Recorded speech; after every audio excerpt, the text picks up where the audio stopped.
Hello friends, இன்னைக்கு நீங்கள் பார்க்குற அந்த எபிசோட் செம்ம ஒர்த்துங்க. ரொம்ப வித்தியாசமான கான்செப்ட். எபிசோட் ஸ்டார்டிங்லேயே நம்ம ஹீரோ ஜூலியனை காமிக்கிறாங்க. அவனை சுற்றி 4 பெண்கள் உட்காந்துருக்காங்க. ஜூலியன் புதுவிதமான ஒரு டிஷ்ஷு ட்ரை பண்ண அதை சாப்பிட்ட அந்த 4 பொண்ணுகளும் பயங்கரமாக ஜூலியனை பாராட்டுறாங்க. நீ எங்கள் அக்காவுக்கு ஒரு நல்ல புருஷன் மட்டும்தான் நாங்கள் நினச்சிட்டு இருந்தோம், இவ்வளோ அருமையான குக்குன்னு எங்களுக்கு தெரியாமல் போச்சு அப்படின்னு அந்த பொண்ணுங்கள்லாம் அவனை பாராட்டிட்டு இருக்காங்க. ஜூலியனோட மனைவி பேர் லெக்ஸி. மற்ற 3 பொண்ணுங்களும் லெக்ஸியோட ஸ்டெப் சிஸ்டர்ஸு. ஒருத்தி பேர் அலெக்ஸு, இன்னொருத்தி சார்லோட்டு, அப்புறம் மாயா. இந்த 3 சகோதரிகளும் ஜூலியன் கூப்பிட்டதுக்காக அவங்க வீட்டுக்கு விருந்துக்கு வந்திருக்காங்க. எல்லாரும் சாப்பிட்டு முடிக்க ஜூலியன் பேச ஆரம்பிக்கிறான். இன்னைக்கு டின்னருக்கு வந்த உங்க எல்லாத்துக்கும் ரொம்ப நன்றி சொல்ல கடமைப்பட்டிருக்கேன். உங்களுக்கே தெரியும், நானும் உங்க அக்காவும் விதவிதமான ப்ராஜெக்டில் இன்வால்வ் ஆகிருக்கோம். அந்த ப்ராஜெக்டை பற்றின டீட்டெயில்ஸை பற்றி பேசுறதுக்காகத்தான் உங்களை வர சொல்லியிருக்கேன் அப்படின்னு சொன்னவன் மனைவியை பார்த்து, லெக்ஸி அது என்ன ப்ராஜெக்ட்டுங்கிறத நீயே உன்னோட தங்கச்சி கிட்ட சொல்லிடு அப்படின்னு சொல்லவும் லெக்ஸியும் பேச தடுமாறுறா. இதை கவனிச்ச ஜூலியன் அவனே அதை தொடர ஆரம்பிக்கிறான். அதாவது கேர்ள்ஸ், இப்போ நாங்கள் ஒரு புது ப்ராஜெக்ட் பண்ணிட்டு இருக்கோம்னு சொல்கிறோம் இல்லையா, அந்த ப்ராஜெக்டில் நாங்கள் மிகப்பெரிய பிரேக் த்ரூ பண்ணியிருக்கோம். அதாவது நீங்கள் காண்கிற கனவுக்கே உங்களை கூட்டிகிட்டு போகிற ப்ராஜெக்ட் தான் அது அப்படின்னு சொல்லவும் தங்கச்சிகளில் ஒருத்தியான சார்லோட், அப்படி என்ன அது என்ன விர்ச்சுவல் ரியாலிட்டி கேமா, இதுதான் பல தடவை நாங்கள் விளையாண்டாச்சே, இதில் என்ன பிரேக் த்ரூ இருக்குது அப்படின்னு கேட்குறா. அதுதானே அப்படிங்கிறா பக்கத்தில் உட்காந்துருந்த மாயா. கொஞ்சம் சும்மா இருங்கடி, நம்ம மச்சான் என்ன சொல்கிறாங்கிறத கேட்போம் அப்படிங்கிற அலெக்ஸு. அதாவது நீங்கள் விஆர் கேம்ஸ் பார்த்துருப்பீங்க, அது கூட விளையாண்டுருப்பீங்க. ஆனால் விஆரில் பார்த்தீங்கன்னா நீங்கள் விளையாடுற உணர்வு தான் ஏற்படுமே ஒழிய அந்த விளையாட்டுக்குள்ளே உங்களால் போக முடியாது. ஆனால் எங்கள் ப்ராஜெக்டில் நீங்கள் அந்த விளையாட்டுக்குள்ளேயே போய் யார் கூட வேணும்னாலும் நீங்கள் விளையாடலாம். ஸோ இந்த ரெண்டுக்கும் டிஃப்ரென்ஸ் உங்களுக்கு புரியுதா? நீங்கள் காங்கிற கனவுக்கும் நடக்கிற நிஜத்துக்கும் ஒரு பாலமாக இருக்கும் எங்கள் ப்ராஜெக்ட். இப்போ சொல்லுங்கள், என்னோட ப்ராஜெக்ட் பிரேக் த்ரூவா இல்லையா அப்படின்னு ஜூலியன் கேட்கவும், வாவ் அப்படின்னு 3 பொண்ணுங்களும் ஆச்சரியப்படுறாங்க. ஆமா மச்சான், இது சாத்தியமா அப்படின்னு அலெக்ஸ் கேட்குறான். அலெக்ஸு, இது பாசிபிள் தான். நானும் உங்கள் அக்காவும் பல தடவை இந்த கேமை விளையாண்டுருக்கோம். இப்போ நீ ஒரு ஆக்ஷன் படத்தை பார்க்குற, அந்த படத்தில் நீ ஹீரோயினாக நடிச்சிருந்தா எப்படி? ஆனால் இந்த ப்ராஜெக்டுக்குள்ளே நீ வந்துட்டேன்னா நீ தான் அந்த ஹீரோயினாகவே மாறியிருப்ப. படத்தில் பார்க்குறது ரியலாக நடக்கும். உன் கனவுல நீ யார் கூட நடிக்கணும்னு நினைக்கிறையோ, இல்லை யாரை முத்தம் வைக்கணும்னு நினைக்கிறையோ, அதெல்லாம் ரியலிஸ்டிக்காக இந்த ப்ராஜெக்டில் நடக்கும் அப்படின்னு ஜூலியன் சொல்லவும் 3 பொண்ணுங்களும் மேஜையை தட்டி ஆரவாரம் பண்ணுறாங்க. ஆனால் அவங்க அக்கா லெக்ஸிக்கு இதில் சம்மதம் இல்லை. கணவனவே பார்த்தபடி உட்கார்ந்துருக்கா. என்ன நடக்க போகுது அப்படின்னு தெரியாத அந்த 3 பொண்ணுங்களும் ஆரவாரத்தோட மச்சாங்கிட்ட, ஏன் மச்சான் இன்னும் நிற்கிறீங்க, எங்களுக்கு அந்த டிவைஸை காட்டுங்க மச்சான் அப்படின்னு அவங்ககிட்ட கெஞ்சுறாங்க. ஜூலியனும் லெக்ஸியை ஒரு பார்வை பார்க்குறான். ஆனால் லெக்ஸி கண்ணாலேயே வேண்டாம் அப்படின்னு புருஷனுக்கு சைகை பண்ணுறா. ஆனால் இந்த பொண்ணுகளோ, ஏன் மச்சான் நிற்கிறீங்க, சீக்கிரம் போய் அந்த டிவைஸை எடுத்துகிட்டு வாங்க, நாங்கள் அதை அனுபவிக்க காத்திருக்கோம் மச்சான் அப்படின்னு அவசரப்படுத்தவும் ஜூலியனும் அந்த டிவைஸை எடுக்க போகிறான். தங்கச்சிகளுக்கா ஒரே சந்தோஷம். என்ன சொல்கிறதுன்னு தெரியாமல் லெக்ஸையும் மௌனமாக உட்காந்துருக்கா. ஆமாம், ஆக்சுவலாக அது என்னக்கா, எப்படி இருக்கும் அப்படின்னு தங்கச்சிங்க 3 பேரும் அக்காவை மொய்னு பிடிச்சிக்கிறாளுங்க. வெயிட் சொல்கிறேன், அது ஆக்சுவலாக ஒரு கூலிங் கிளாஸ் மாதிரி அப்படிங்கவும், என்னது கூலிங் கிளாஸ் மாதிரியா, கூலிங் கிளாஸை போட்டால் எப்படிக்கா நம்ம கனவை பார்க்க முடியும் அப்படின்னு கேட்குறாளுங்க. வேலிடான பாயிண்ட்டு தான், ஆனால் இது கூலிங் கிளாஸு தான், ஆனால் கனவுலக கூலிங் கிளாஸ் இது அப்படின்னு அக்கா சொல்லவும், என்னக்கா சொல்கிற, கொஞ்சம் தெளிவாக சொல்லு அப்படின்னு தங்கச்சிகளாக கேட்கவும், இந்த கிளாஸை நீங்கள் போட்டுக்கிட்டீங்கன்னா கொஞ்ச நேரத்திலேயே நீங்கள் அந்த கண்ணாடியில் பார்க்குற அந்த உலகத்துக்குள்ளே போயிடுவீங்க. அதுக்கப்புறம் அந்த உலகத்துக்குள்ளே நீங்கள் என்னெல்லாம் விரும்புகிறீங்களோ அதெல்லாம் பண்ண போகிறீங்க. அவ்வளோதான், சிம்பிள். மற்றபடி அந்த கண்ணாடியை போட்டு நீங்கள் தெரிஞ்சுக்குங்க. அப்படின்னா கூலிங் கிளாஸை போட்டுகிட்டே தூங்க போகணுமான்னு ஒருத்தி கேட்குறா. இன்னொருத்தியோ, இது ஏதோ சயின்ஸ் ஃபிக்ஷன் கதை கேட்குற மாதிரி இருக்குது அப்படிங்கிறா. இன்னொருத்தி, அப்படின்னா நீங்கள் இந்த கூலிங் கிளாஸை போட்டுட்டு எங்கெல்லாம் போனீங்க, அந்த வீடியோலாம் நாங்கள் பார்க்கலாமா அப்படின்னு அக்கால கிண்டல் பண்ணுறா. இந்த இடத்துல தான் இந்த படத்தோட டைட்டிலை போட்டு ஆரம்பிக்கிறாங்க, ட்ரீம் வீவர் அப்படின்னு. அடுத்த காட்சியிலேயே உள்ளே போன ஜூலியன் ஒரு பெட்டியை கையில் கொண்டு வரான். அந்த பெட்டி ஏதோ லைட் பாக்ஸ் மாதிரி இருக்குது, டிஃப்ரெண்ட் கலர்ஸாக அதில் வருது. அதை ஆவலாக வாங்கின தங்கச்சிக ஒருத்தர் மாற்றி ஒருத்தர் அதை கையில் வாங்கி பார்த்துட்டே அவங்களுக்கு தோன்ற கேள்விகள் எல்லாத்தையும் கேட்குறாங்க. நீங்கள் இதை எத்தனை தடவை யூஸ் பண்ணியிருக்கீங்க அப்படின்னு ஜூலியனை கேட்க, 2 அப்படிங்கிறான் அவன். ஆனால் 1 அப்படிங்கிறா லெக்ஸி.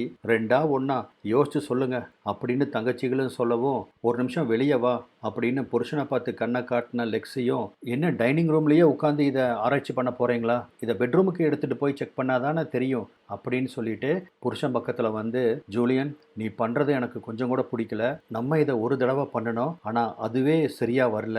எவனோ ஒரு முட்டாள் சயின்டிஸ்ட் பேச்சை கேட்டுட்டு தேவையில்லாமல் என் தங்கச்சியோட வாழ்க்கையில் விளையாடுறையோன்னு எனக்கு தோணுது அப்படிங்கிறா. ஜூலியனுக்கு கோவம் வருது.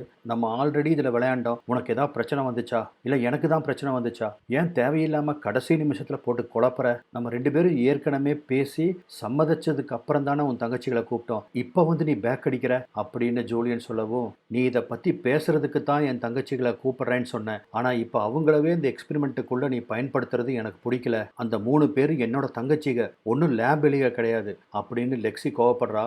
நீ என்ன லூஸ் ஆடி, இந்த விஷயத்தை பற்றி அந்த பொண்ணுகிட்ட பேசுகிறதே அவங்கள இதை இன்வால்வ் பண்ணுறதுக்கு தான். இதை பற்றி அவங்ககிட்ட, மற்றபடி அவங்ககிட்ட பேசி என்ன இன்வெஸ்ட்மெண்ட்டாக வாங்க போகிறேன்? நம்ம ப்ராஜெக்ட்டுக்கு இன்வெஸ்ட்மெண்ட்ஸே உன் தங்கச்சிக்கு தான். நீ கொஞ்ச நேரம் அமைதியாக இரு, எல்லாம் நல்லபடியாக நடக்கும் அப்படின்னு மனைவியை அடக்கி வச்சிட்றான். இவங்க பேசிகிட்டு இருக்கும்போதே அந்த 3 பொண்ணுங்களும் காய்ச்சி மூச்சுன்னு கத்த ஆரம்பிக்கிறாளுங்க. அந்த பாக்ஸ்ல இருந்து வர லைட் இப்போ அப்படியே ரெட் கலராக பிளிங்க் ஆகுது. அந்த பொண்ணுங்க கத்துறதை பார்த்து ஓடி வந்த ஜூலியன் அதில் ஒரு பொண்ணு போட்டிருந்த அந்த கூலிங் கிளாஸை டப்புன்னு பிடுங்குறான். அதுக்கப்புறம் தான் அந்த 3 பொண்ணுங்களும் நார்மல் ஆகுறாங்க. அந்த பாக்ஸ்ல இருந்து வர லைட்டும் ஒயிட் கலராக மாறுது.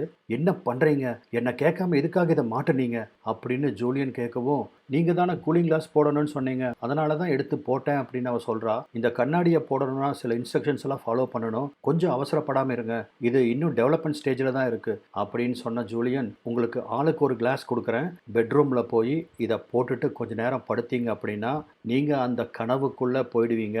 அதுக்கப்புறம் அங்கே நடக்கிறது எல்லாம் நீங்கள் ஈஸியாக கண்ட்ரோல் பண்ணலாம். நீங்கள் என்ன நினைக்கிறீங்களோ அதன்படி அங்கே நடக்கும் அப்படின்னு சொல்லவும், அடுத்த காட்சியிலேயே 3 பொண்ணுகளும் அந்த கண்ணாடியை போட்டுட்டு பெட்ரூமில் போய் படுத்துடுறாங்க. அப்போ பார்த்தீங்கன்னா அந்த 3 பொண்ணுகளுக்கும் விதவிதமான கனவுகள்லாம் வரும். அந்த கனவுல அவங்க மனசில் என்ன நினைக்கிறாங்களோ அது அப்படியே அவங்களுக்கு நடக்கும். அது என்னங்கிறத இந்த இடத்துல நம்மளுக்கு காமிக்கல. அந்த 3 பொண்ணுகளோட ரியாக்ஷனை வச்சே அவங்க அந்த மாதிரி கனவு காங்குறாங்க அப்படின்னு நம்மளுக்கு புரிஞ்சுக்கலாம். லெக்ஸிக்கு இதில் விருப்பமே இல்லை. அதனால மூஞ்சியை தூக்கி வச்சுட்டு போய் உட்காந்துக்கிறா. அவளை சமாதானப்படுத்த ஜூலியனும் ட்ரை பண்ணுறான். இதோ பார் லெக்ஸி, நீ தேவையில்லாமல் டென்ஷன் ஆகிட்டு இருக்க, எல்லாமே ரொம்ப சுமூகமாக முடியும், உன் தங்கச்சிக ரொம்ப புத்திசாலிக அப்படின்னு சொல்லவும், லெக்ஸி அவங்க கூட சண்டைக்கு பாயறா. தேவையில்லாமல் என் தங்கச்சிகளோட வாழ்க்கையில் நீ விளையாடுற அப்படி இப்படின்னு காய்ச்சி மூச்சுன்னு கத்த, இப்போ அவங்க கூட பேசி யூஸ் இல்லை, நான் ஒரு வாக் போயிட்டு வரேன் அப்படின்னு அவன் கிளம்பவும், போ நீ ஜாலியாக வாக்கிங் போ, ஆனால் கஷ்டப்படுறது என் தங்கச்சிக்கு தானே அப்படின்னு கத்துறா. வாக்கிங் போகிறேன்னு சொல்ல ஜூலியன் வாக்கிங் போகாமல் ஒரு ப்ரைவேட் ரூமுக்குள்ளே வர்றான். யோசனையோடு அந்த ரூமுக்குள்ளே உட்கார்ந்த ஜூலியன் தலையை திருப்பி பீரோவுக்கு மேலே இருக்கிற ஒரு பொட்டியை பார்க்குறான். அதுக்கப்புறமா எந்திரிச்சு போய் அந்த பொட்டியை கீழே இறக்கி அதை ஓப்பன் பண்ணுறான். அதிலிருந்து ஒரு வித்தியாசமான டிவைஸு, அதாவது இந்த காத்தாலைகள்லாம் இருக்குமில்ல, அதுக்கு சைடில் காத்தாடி இருக்கும், இதுக்கு மேலே காத்தாடி இருக்குது. அந்த மெஷினை ஆன் பண்ணால் அந்த மேலே இருக்கிற காத்தாடி அப்படியே ஓடுது. அடுத்த வினாடி அந்த பாக்ஸில் இருக்கிற ஸ்க்ரீனில், டாக்டர் வீவர் உங்களோட கனவு என்ன அப்படின்னு கேட்குது. அவனுக்கு வீவர்னு இன்னொரு பேர் இருக்கும் போல இருக்கு. கொஞ்சம் கூட யோசிக்காத ஜூலியனும் அலெக்ஸு, சார்லோட்டு, மாயா 3 பேர்த்தோட பேரையும் டைப் பண்ணி என்ட்ரு பண்ணவும் அந்த மானிட்டர் ஸ்க்ரீனில் அவங்களோட கனவை ஓவர் ரைட் பண்ணி அந்த கனவுக்குள்ளே நீ போகணுமான்னு கேட்குது. திரும்பவும் என்ட்ரு பண்ணுறான் எஸ்ன்னு சொல்கிறதுக்காக. அவன் கையில் வச்சுருந்த ஒரு கண்ணாடியை எடுத்து போட்டுட்டு அப்படியே அங்கே இருக்கிற சேரில் சாயறான். இப்போ அந்த மிஷினை தான் காமிக்கிறாங்க. ஒரு பயங்கரமான பேக்ரவுண்ட் மியூசிக் அப்புறம் இப்போ சட்டுன்னு அந்த சீன் கட் ஆகி இந்த பொண்ணுகளோட ரூமை காமிக்கிறாங்க. அது பார்த்தீங்கன்னா ஃபுல்லாக ரெட்டாக இருக்குது. அந்த ரெட்டான ரூமுக்குள்ளே ஒவ்வொரு பொண்ணுகளாக என்ட்ரு ஆகுறாங்க. எனக்கு ரொம்ப பயமாக இருக்குடி, நம்ம எந்த உலகத்தில் இருக்கோம் அப்படின்னு ஒருத்தி கேட்குறா. அதுக்கு பக்கத்தில் இருந்த ஒருத்தியும், தெரியலடி, நம்ம ஏதோ எக்கு தப்பா இந்த கனவு உலகத்தில் வந்து மாட்டிட்டோம் போல இருக்கு, எனக்கும் பயமாக தான் இருக்கு அப்படின்னு சொல்ல, கொஞ்ச நேரத்தில் பார்த்தா அங்கே திடீர்னு இன்னொரு தங்கச்சி அவங்க முன்னாடி வந்து நிற்கிறா. ஒன்றும் பயந்துக்காதீங்க, நான் இருக்கேன் அப்படின்னு 2 தங்கச்சிகளையும் அவ கட்டி பிடிச்சிக்கிறா. இது என்னன்னு தெரியாமையே நம்மளும் சம்மதம் சொல்லிட்டோம், இந்த கனவுக்குள்ளேருந்து எப்படி வெளியே போகிறதுன்னு தெரியலையே அப்படின்னு 3 பேரும் புலம்புறாங்க. அப்போ தான் ஏதாவது ஒரு ஸ்விட்ச் இருக்குமா இந்த கனவை கேன்சல் பண்ணிவிட்டு வெளியே போகிறதுக்குன்னு தேடுறாங்க. எந்த ஸ்விட்சையும் காணோம். அந்த சமயத்தில் திடீர்னு இந்த சயின்ஸ் ஃபிக்ஷன் படத்தில் வர மாதிரி எங்கிருந்தோ ஜூலியன் அவங்க முன்னாடி வந்து நிற்கிறான். அவன் மாஸ்க் போட்டிருந்ததால அந்த பொண்ணுகளுக்கு தெரியல. யார் நீ அப்படின்னு கேட்கவும் அந்த மாஸ்கை கழட்டுறா.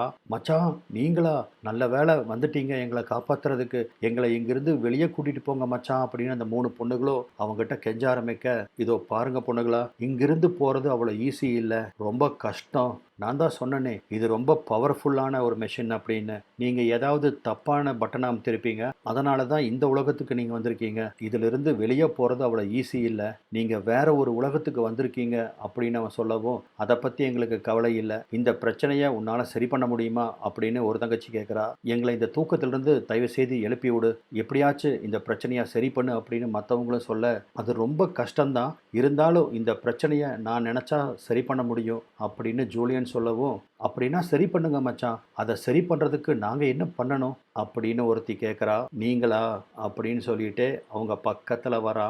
இதோட இந்த எபிசோட் முடியுது. ஸோ நான் சொன்ன மாதிரி இது ரொம்ப டிஃப்ரெண்ட்டாக இருந்திருக்கும். உங்களுக்கு பிடிச்சிருக்கும்னு நம்புகிறேன். நம்ம சேனலை இது வரைக்கும் சப்ஸ்கிரைப் பண்ணாமல் பார்த்துட்ருக்க நண்பர்கள் சப்ஸ்கிரைப் பண்ணி அந்த பெல் பட்டன் ஐக்கானை கிளிக் பண்ணி வச்சுக்கோங்க. அப்போ தான் இந்த மாதிரி வித்தியாசமான எபிசோட்ஸ் எல்லாம் நான் போடும்போது உங்களுக்கு இம்மீடியட்டாக நோட்டிஃபிகேஷன் வரும். இந்த வீடியோவுக்கு லைக் போட மறக்காதீங்க. முடிஞ்ச வரைக்கும் இந்த வீடியோவை ஹைப் பண்ணிங்கன்னா அது எனக்கு ரொம்ப உதவியாக இருக்கும். வீடியோ பார்த்ததுக்கு நன்றி.